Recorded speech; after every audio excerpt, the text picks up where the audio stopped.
भागवत का प्रति संध्या सत्संग चल रहा है। फिर शनिवार के बाद जिस श्रृंखला की गाड़ी होती है वो हम रविवार की सुबह भी वही आगे करते हैं। अब प्रसंग ये चल रहा है कि भगवान कृष्ण ने मथुरा के कारागार में वसुदेव देवकी के यहाँ जन्म लिया। कंस को पता था कि ये अंतिम आखिरी संतान मेरा वध कर सकता है। डरा भी रहता था और डर को निर्मूल करने के लिए अपने से प्रयास भी करता था। जब श्री कृष्ण का जन्म हुआ मथुरा के कारागार में, तो भगवान ने ऐसी चमत्कारी स्थिति उत्पन्न की। आज भी रात को लगभग 12 बजे उनके पिता वसुदेव जी ने गोद में लेकर गोकुल चले गए। वहाँ उनके भाई और मित्र नंद बाबा रहे। आधी रात को श्री कृष्ण को वहाँ मैया यशोदा के पास बिठा दिया। मैया यशोदा की जगन माता एक कन्या के रूप में उत्पन्न हुई थी, उसे लेकर वापस मथुरा आ गए। भाग्य के श्री कृष्ण का जन्म मथुरा में भले ही हुआ, लेकिन वो गोकुल आ गए। धर्म ग्रंथ पढ़कर ऐसा लगता है, पुराण पढ़कर ऐसा लगता है कि गोकुल, नंदगांव, वृंदावन इत्यादि शब्दों को एक स्थान पर दूसरे को प्रयोग किया गया है। कहीं गोकुल कहा, कहीं नंदगांव कहा, कहीं वृंदावन कहा। गोकुल आ गए भगवान, 3.5 वर्ष वहां रहे। कंस वहां पर बड़े बड़े राक्षसों को भेजा करता था इस बालक कृष्ण को मरवाने के लिए। आशंकित होकर सभी लोग पास के गांव वृंदावन में आ गए। 3.5 बरस के कृष्ण वृंदावन आ गए, उनके साथ पूरा गांव आ गया। लेकिन कंस ने बड़े बड़े दैत्य को यहाँ भी भेजा। भले लोगों के सामने चमत्कारी घटना होती थी कि नन्हा सा बालक कृष्ण अकेला बड़े बड़े महाभयंकर दैत्यों का वध कर देता, उद्धार कर देता और उनके अंतर, उनकी आत्मा, उनकी जीवात्मा सद्गति को प्राप्त कर जाती। वृंदावन में जो गोपगण थे, गोप बालक उनकी आयु के थे, वो उनके सखा बन गए थे। उनके साथ गाय बकरी चराने के लिए वृंदावन के वन प्रांत में यमुना जी के किनारे जाया करते थे लोग।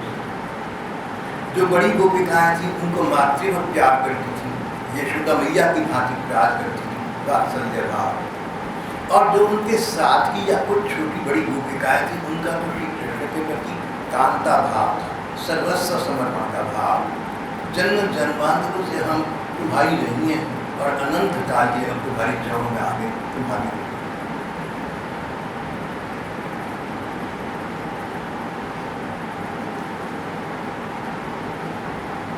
जब श्री कृष्ण 8 वर्ष के हो गए, उन्होंने इन गोपिकाओं को रात को लगभग 10 साढ़े 10 बजे वंशी में स्वर भरकर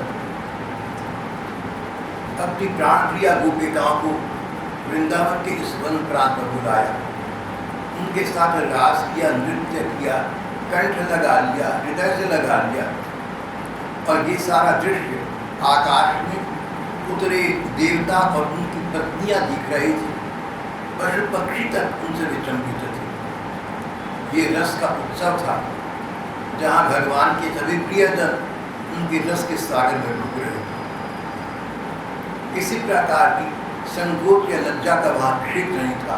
ये तो सम्मान और स्नेह की बात थी।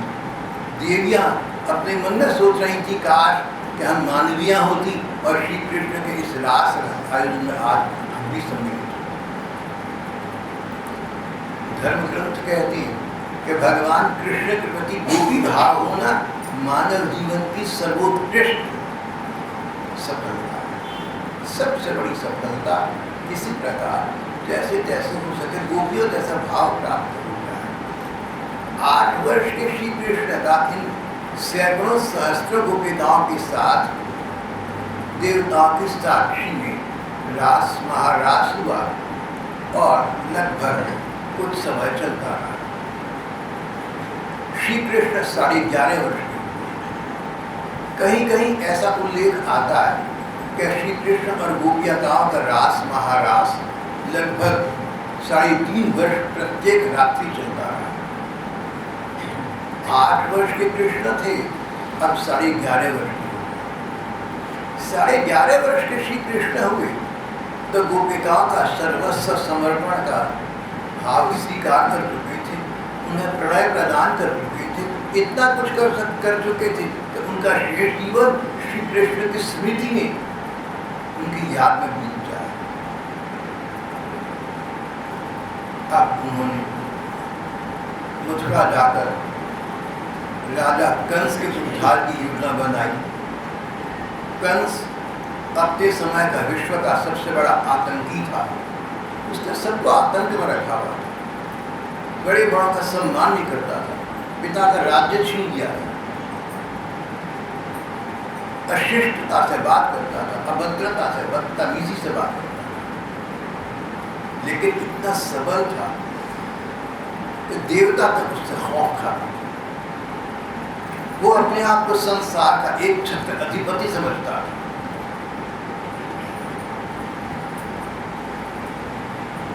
अगर इस कंस का उद्धार हो जाए तो लोगों को चैन मिल जाए, प्रजा के लोग जो कंस के अत्याचारों से डरकर जहां तहां भागकर अन्यत्र बस गए थे, वो अपने अपने घरों में वापस आ सके, देवताओं को भी चैन मिल जाए, उनकी प्रार्थना से भगवान ने उद्धार लेकर आई थी। यहाँ भगवान ने 11.5 वर्ष की आयु में वृंदावन लीला लगभग समाप्त करके मथुरा लीला आरंभ करने का निर्णय किया। 25 वर्ष की आयु तक मथुरा रही, उसके बाद द्वारका चली गए, वो लीलाएं बाद में आई। वर्तमान प्रसंग है भगवान का वृंदावन से मथुरा गमन का प्रसंग, उसकी तैयारी, उसकी भूमिका। नारद जी को भगवान के मन का अवतार कहा गया है। जो भगवान मन में चाहते हैं कि हो, नारद जिसको जान जाते हैं और वैसे बालक समझते, भले ही दूसरों से बुरे बन जाए। नारद जी का भगवान के प्रति विचित्र प्रेम भाव है। इससे अधिक प्रेम क्या होगा कि जो बात भगवान चाहते हैं करना, कराना, नारद जी उसको करने कराने का प्रयत्न करें, भले ही लोगों से बुरे बन जाए। कहीं कहीं तो आजकल भी बहुत से भाई बहन ऐसा समझते हैं, और मैंने सुना है कि रेडियो टीवी वाले ऐसा दर्शाते हैं कि नारद जी इधर की उधर लगाते हैं, नारद जी तो भड़काते हैं लोगों को। ये नासमझी की बात है। नारद जी भगवान के मन के अनुकूल सब कुछ करते हैं। भगवान ने गीता में कहा, मन मना भव। भैया तो अपना ऐसा मन बना ले, ऐसा स्वभाव बना ले, ऐसी करनी बना ले जो भगवान कहते मेरे मन के अनुकूल, तेरा मन मेरे अनुकूल चले। देखो जब तुम कोई काम करो ना, सोच लेना कि भगवान के अनुकूल चल रहे हो, जो तुम काम करने जा रहे हो, अच्छा बुरा कैसा है। अगर श्री कृष्ण को अच्छा लगेगा तो अच्छा है, उनको बुरा लगेगा तो बुरा है। बुरा काम मत करना, अच्छा काम करना, श्री कृष्ण की प्रसन्नता प्राप्त करना। छोटी छोटी बातों में इस बात का ध्यान रखने की बहुत आवश्यकता है। बड़े बड़े काम तो लोग कर देते, मतलब छोटे छोटे काम नहीं कर पाते। बड़े बड़े दान देना, बड़े बड़े कार्य करना, बड़ी बड़ी तीर्थ यात्राएं करना, ये सब तो कर देंगे। लेकिन नित्य प्रति के जीवन में, रोजमर्रा की जिंदगी में, क्षण प्रति क्षण के जीवन में हम ऐसा व्यवहार करें छोटी छोटी बातों में जो भगवान को अच्छा लगे।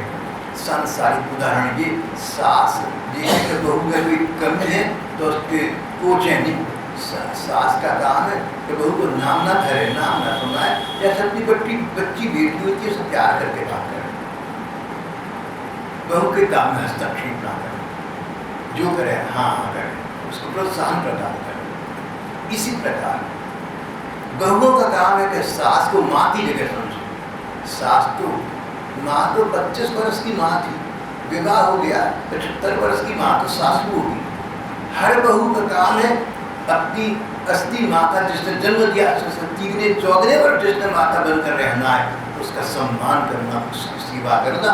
अगर सास कोई नाजायज बात कह दे तो कोई बात नहीं, हमने हाथ में माथा झुका दिया।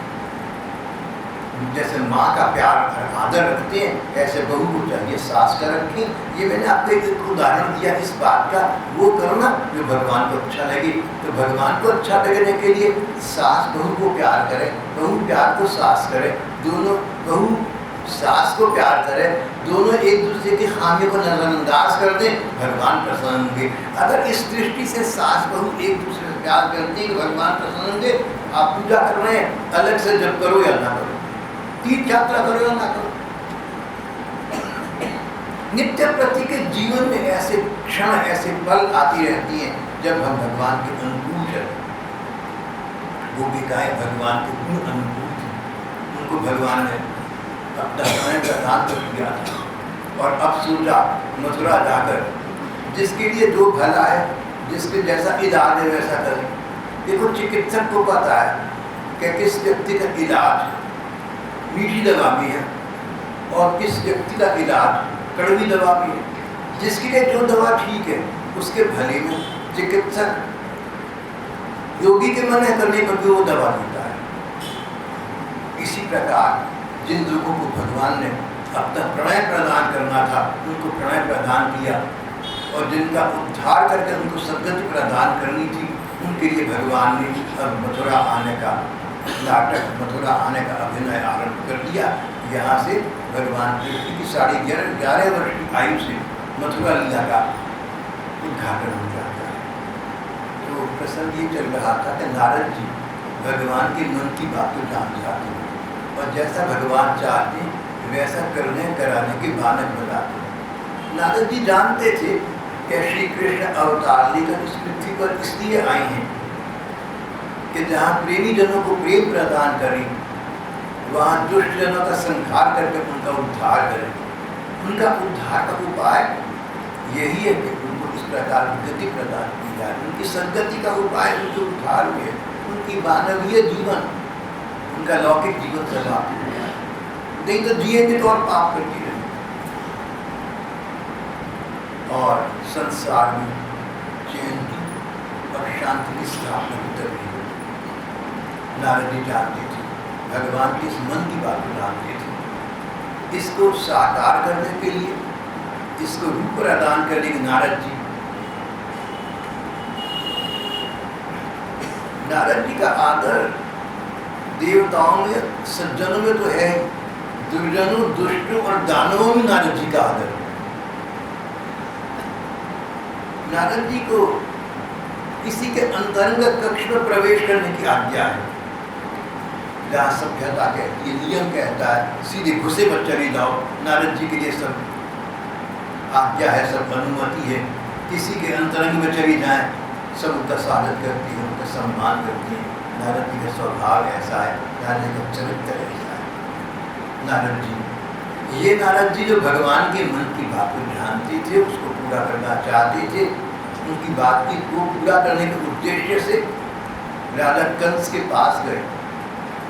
बोले कंस, जो कन्या तुम्हारे हाथ से छूटकर आकाश में चली गई थी वो तो यशोदा की पुत्री थी, और व्रज में जो कृष्ण है ये देवकी के पुत्र हैं।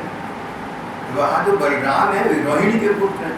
देवकी और रोहिणी दोनों वसुदेव जी की पत्नी थी। वसुदेव जी की अनेक पत्नियाँ थी, एक देवकी थी और एक देवकी जिनको श्री कृष्ण के जन्म का गौरव प्राप्त हुआ, रोहिणी जिनको बलराम जी के जन्म का उत्सव प्राप्त हुआ।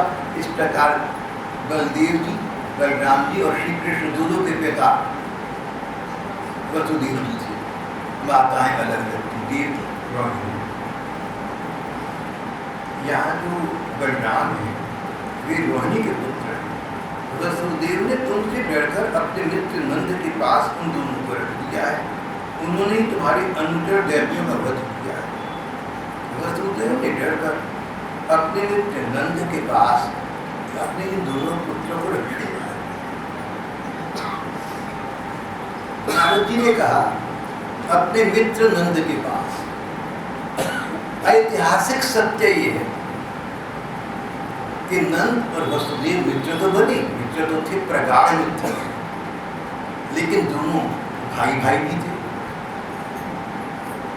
नंद और वसुदेव दोनों भाई भाई थे, एक पिता की संतान थी, माताएं अलग अलग थी। यहाँ पर नारद जी ने ये नहीं कहा कि अपने भाई के पास छोड़ दिया, अपने मित्र के पास छोड़ दिया, कारण आप सब लोग जानते हैं महत्ता भाईचारे का उतना नहीं है जितना मित्रता का। कई मित्र ऐसे रहते हैं कि सगे भाइयों से अधिक, और कई सगे भाई भी मित्रों में नहीं रह पाते। भाई भाई का नाता तभी साथ है जब मित्रता साथ में, और दोनों की मित्रता ना हो तो शत्रुता हो तो किस बात का भाई का।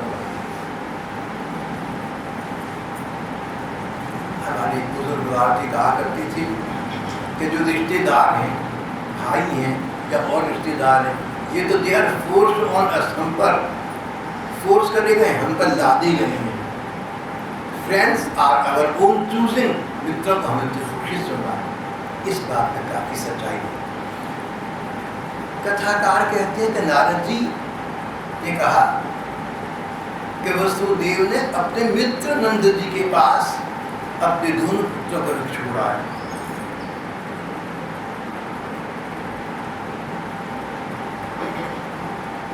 इन कृष्ण बलराम ने मिलकर कंस तुम्हारे भेजे भेजे भयंकर राक्षसों का देखते देखते वध कर दिया है, और तुम्हारा वध भी समीप आ रहा है, तुम्हारा भी वध कर दिया। एक क्षण को ये सुनकर कंस कांप उठा, मेरी मृत्यु। धर्म ग्रंथ कहते हैं कि जो व्यक्ति मृत्यु से नहीं डरता वही बलवान है। कंस कितना बड़ा राक्षस था, कितना बड़ा दैत्य था, आप हमारे आजकल के युग से उसका अनुमान नहीं लगा सकते। जवाहरलाल नेहरू ने एक स्थान पर लिखा, यू कैन नॉट जज the present with the standards of the past, you can not जज the past with the standards of the present. पुरानी बातों को आजकल के पैमाने से आप नहीं माप सकते, जैसे कि आजकल की बातों को पुराने पैमाने से नहीं माप सकते। तो पुराना पैमाना क्या है? कंस दैत्य था, दैत्यों का अधिपति था, दैत्यों को उसका शासन चलता था। दैत्य कैसे भयंकर, कैसे विशालकाय होते थे, आज हम उसका अनुमान लगाना कठिन है। पूतना जब मरकर गिरी तो पहले ये बात चली थी कि लगभग 18 किलोमीटर के पेड़ों को नीचे लेकर खत्म कर दे। इतना बड़ा उसका शरीर होगा, 18 किलोमीटर हमारी भाषा में, 18 किलोमीटर के नीचे जो पेड़ आए उसकी लाश के नीचे दबकर क्रश हो गए, खत्म हो गए। जितने दैत्य कंस भेजे थे सभी दैत्य इसी प्रकार महाभयंकर आकृति और शरीर के। आप सुन कर देखिए कि कोई व्यक्ति ऐसा हो जो आपके नीचे यहाँ खड़ा हो, क्या तो खड़ा हो नहीं सकेगा, सड़क पर खड़ा हो और उसकी हाइट, उसका कद 20 किलोमीटर हो। 20 किलोमीटर सोचना बड़ा कठिन है। जो न्यूयॉर्क की गगनचुंबी इमारतें हैं वो संकोच में बढ़ जाएगी।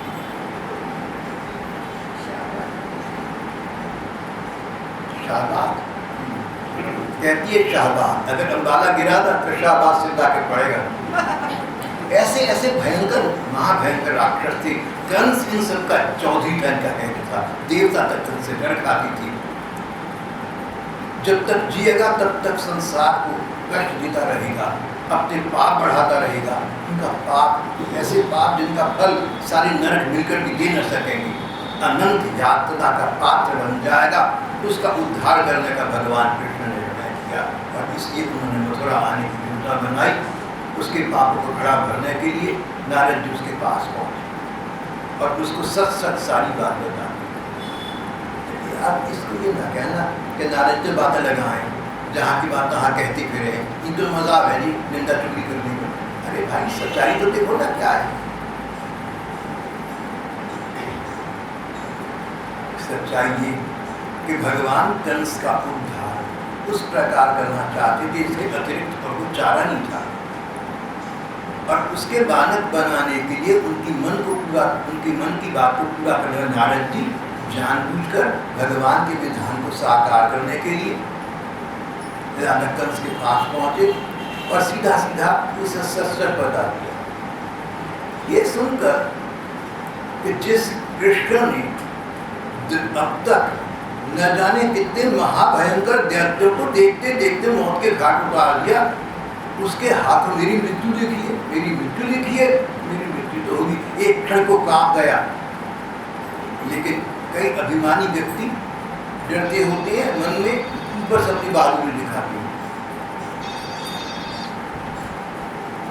कंस ने कृष्ण बलराम को यहाँ मथुरा बुलाकर सोचा इनका अपने हाथों मत करो। पता नहीं क्या बात है, बड़े बड़े राक्षस गए लेकिन अपने आप मर गए, कृष्ण बलराम का वध न कर सके। लेकिन कृष्ण बलराम तो बालक है, कृष्ण 11.5 बरस का है, बड़ा भाई बलराम 1.25 बरस उससे बड़ा है। भाभी के 12-13 बरस के बच्चे हैं, इनकी गिरफ्त तो मैं तो पूछ दूंगा, लेकिन कुछ तरीका निकालना चाहिए।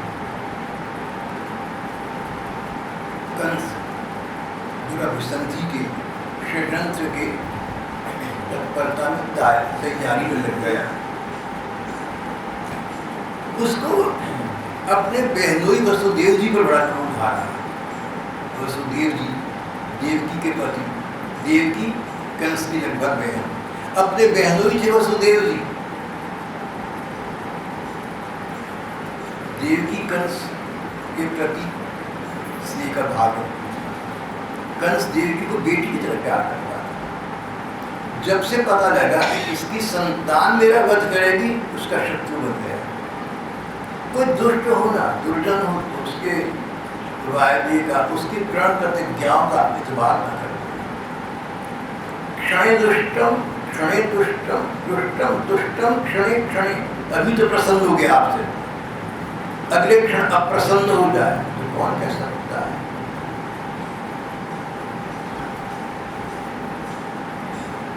क्षणे दुष्टम रोष में आ गए, क्षणे दुष्टम संतुष्ट हो गए आपसे, रुष्टम तुष्टम क्षणे क्षणे।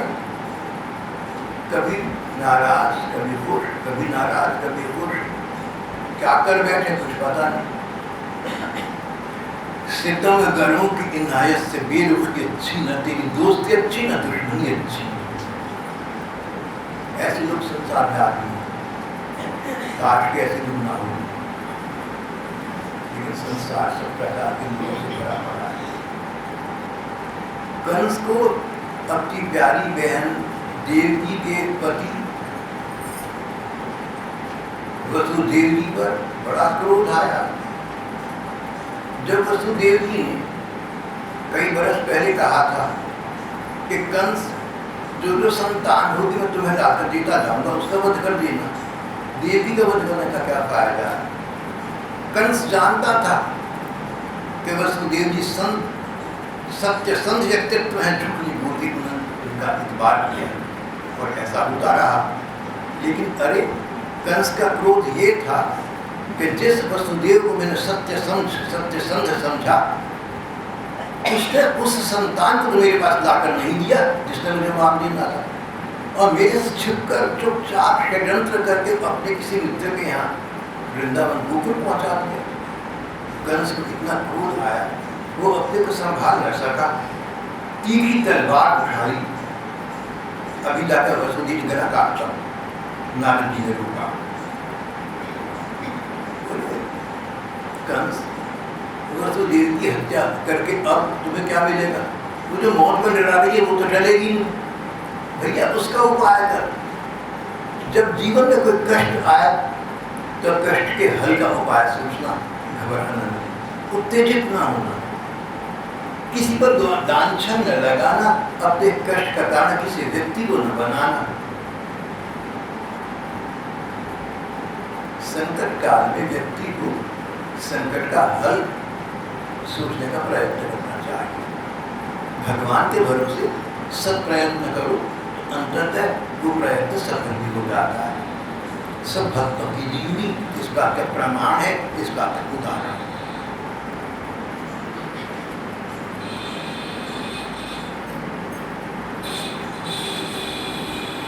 नारद जी ने कंस को समझाया, कंस मान गया। उसने बस एक काम किया, देवकी वसुदेव दोनों पति पत्नी को हथकड़ी और बीड़ी से जकड़कर जेल में फिर डाला। जब पता लगा था ना कि इनकी संतान मार देगी तो जेल में डाल दिया था। बाद में अकल आई तो छोड़ दिया था, लेकिन अब दोबारा भाई दोनों, अब दोबारा बहन बहनोई को, और तो दुश्मन दिखते थे उनको। एक बार फिर कंस ने अपने उसी कारागार में डाल दिया जिसमें कुछ बरस पहले ही गुजर रही थी।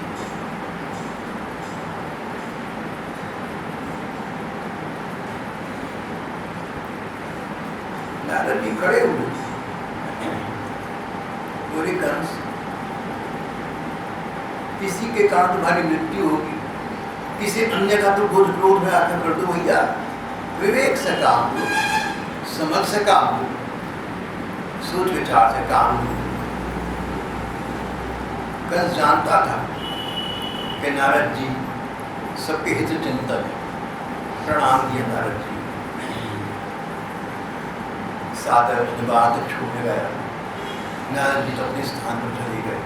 हरे गुण गाती हुई बजाती नारद तो आगे निकल गए, लेकिन कंस तो अनेक चिंताओं में फंसा था। क्या करूं, क्या षड्यंत्र करूं, क्या दुर्विसंधि करूं कि मेरा ये शत्रु कृष्ण और इसका साथी बलराम मेरे हाथों नष्ट हो जाए। लेकिन नहीं, मेरे हाथों नहीं। पहला प्रयत्न तो ये कि मैं उन दोनों बच्चों को किसी बहाने मथुरा बुलाऊं। फिर कंस के पास एक हाथी था, कोलियापीड़ नाम का हाथी। कहते इस हाथी में हजारों हाथियों का बल था, लेकिन ये पागल हो चुका था। अन्य हाथियों से अलग रखा गया। इसके लिए एक विशेष महावत था।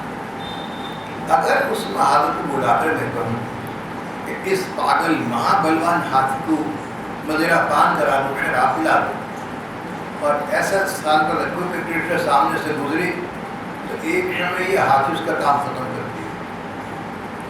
एक दुर्घटना में मृत्यु हो गई, एक हादसा हो गया, बात समाप्त हो जाएगा। ये हथकंडा तो मैंने सुना है आजकल की राजनीति इत्यादि आज भी रही पड़ती है। एनकाउंटर में मौत हो गई, दुर्घटना घट गई, प्राकृतिक प्रकोप हो गया, मन में पता होता है हमने करवाया, इससे बड़ा कोई बात नहीं। और उसके बाद मेरे पास दो पहलवान भी जो हैं, चाणू और मुष्टिक। ये दो पहलवान आज के संसार के सबसे बड़े पहलवान। अगर हाथी से किसी प्रकार ये चमत्कारी बालक बच गया तो मेरे दोनों बड़े बड़े पहलवान चाणू मुष्टिक, जिनका शरीर मानो वज्र का बना हुआ, लोहे का बना हुआ है, इन कोमल से दोनों बच्चों को मसल देंगे, उनको तो कोई कठिनाई नहीं है। और कदाचित उनसे बच गया तो मैं तो फिर अपने हाथों का वध कर दूंगा। अच्छा ये कि दूसरों के हाथों का दुर्घटना का नाम दे दूँ, आकस्मिक दुर्घटना हो गई, प्राकृतिक प्रकोप हो गया। लेकिन अगर और कोई उपाय न हो सका तो फिर अपने हाथों तो मैं दोनों की गर्दन डूबूंगा।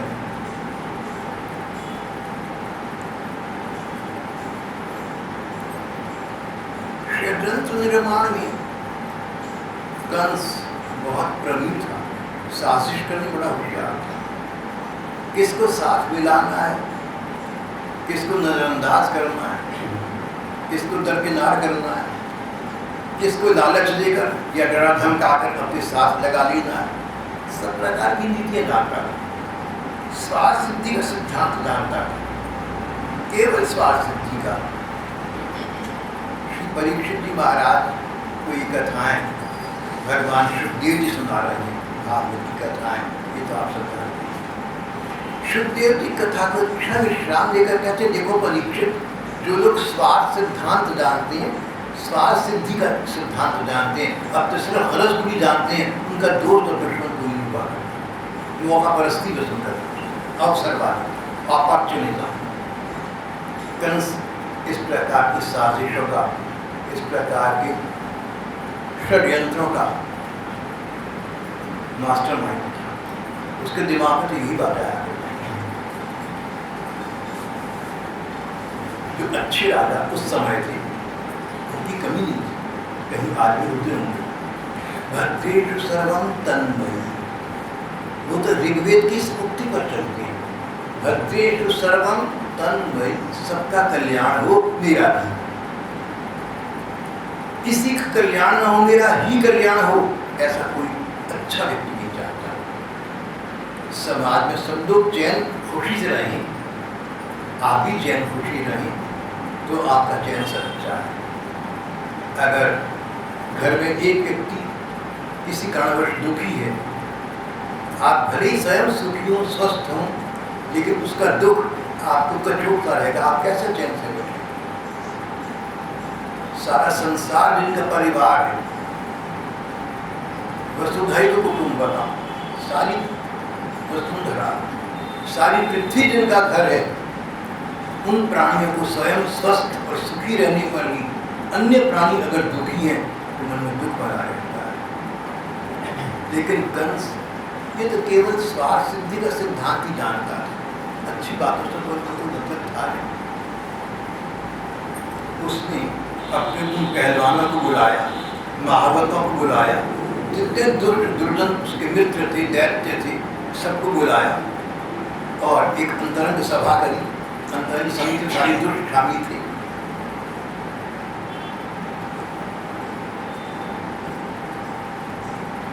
देखो भाई, तुम लोग मेरी ध्यानपूर्वक बात सुनो। वसुदेव के दो पुत्र हैं, कृष्ण बलराम, नंद के व्रत में रहते, उन्हीं के हाथ से मेरी मृत्यु बताई गई। अतः किसी बहाने से मैं उन्हें यहाँ बुलाऊंगा, यहाँ बुलाने का काम मैं करूँगा। जब मैं उन्हें यहाँ बुलाऊं, तुमने ये करना है कि उनके उसके साथ, उन दोनों बच्चों के साथ कुश्ती लड़ाने के बहाने उनको मार डालें। हम एक दंगल का आयोजन करेंगे, हम पहलवान कुश्ती का एक मनोरंजन का कार्यक्रम रखेंगे। उस युग में मनोरंजन का एक बहुत बड़ा साधन राजा रईस से दंगल हुआ करता है, कुश्ती लड़वाना। हम दंगल का आयोजन करेंगे, सारे नगरवासियों को बुलाएंगे, देश की पूरी प्रजा को आमंत्रित करेंगे, इस स्वच्छंद दंगल को सब देखने आए। महाभारत, तुम तो बड़े चतुर हो भैया, देखो दंगल के घेरे के फाटक पर ही अपने तोलिया को हाथी को रख लेना। जब मेरे शत्रु अपने दोनों भांजों को शत्रु कहता है, जब मेरे शत्रु घर से निकले तब उसी के द्वारा, हाथी के द्वारा दोनों को बराबर डाल। हम इस समय एक यज्ञ भी करेंगे, धनुष यज्ञ करेंगे। धनुष यज्ञ, कंस को परशुराम जी से एक बार एक धनुष मिला था। इसी समय ये धनुष शिव जी ने किसी को दिया था। परंपरागत एक हाथ से दूसरे हाथ में आते आते अब परशुराम जी से कंस के हाथ में आ गया।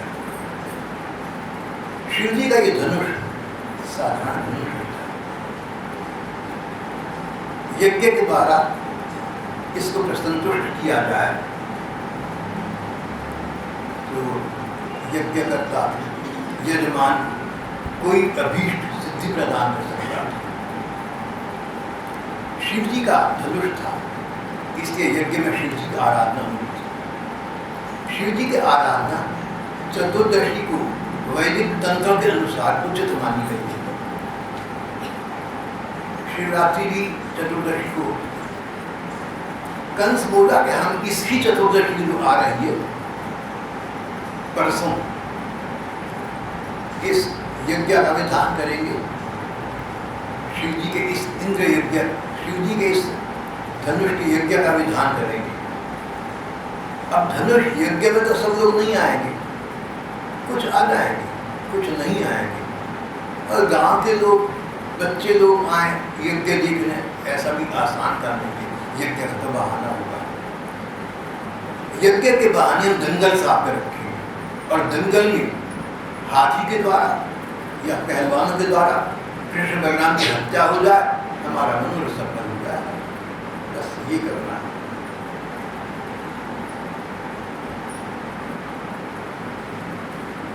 इसी चतुर्दशी को विधि पूर्वक धनुष यज्ञ आरंभ करना, उसकी सफलता के लिए वरदानी भूतनाथ भैरव को बहुत से पवित्र पशुओं की बलि दी।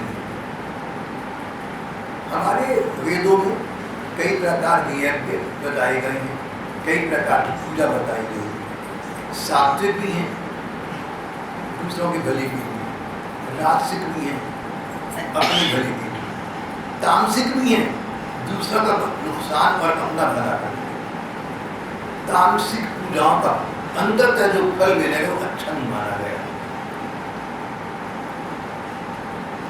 कंस ने तामसिक पूजा करके आयुर्वेद का विचार किया।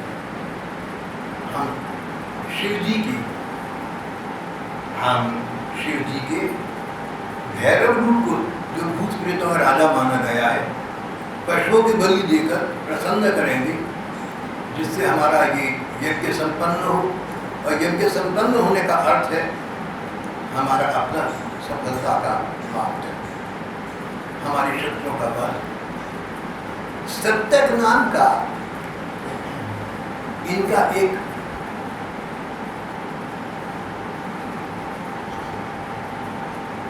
गुरु स्वभाव ब्राह्मण था, सत्यक।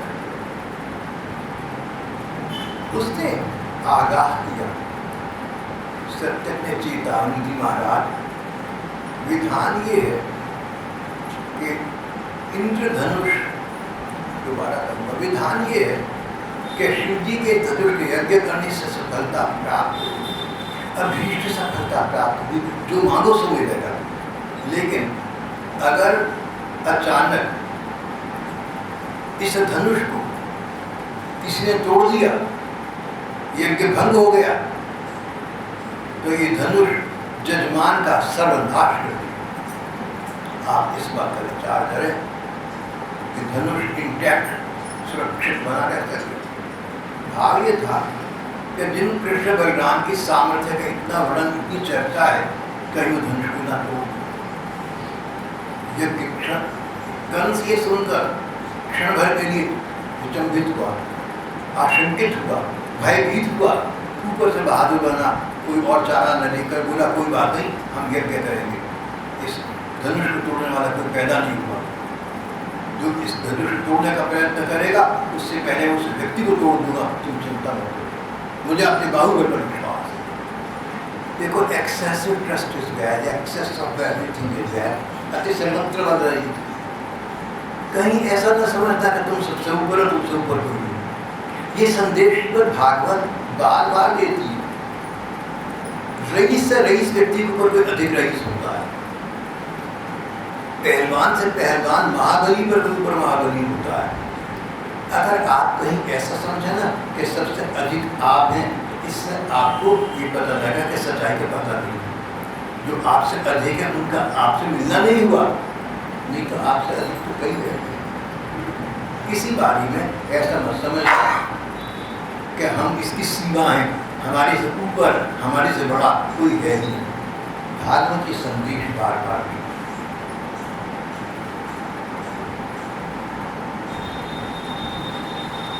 इसी चतुर्दशी को विधि पूर्वक धनुष यज्ञ आरंभ कर दूं, कंस ने आज्ञा दी। उसकी सफलता के लिए भगवान भूतनाथ को पवित्र पशुओं की बलि चढ़ाओ। कंस केवल स्वार्थ सिद्धि का सिद्धांत जानता था, और उसने इस प्रकार का षड्यंत्र और अधिक सफल करने के लिए आगे योजना बनाई। वो प्रसंग हम अगली बार करेंगे।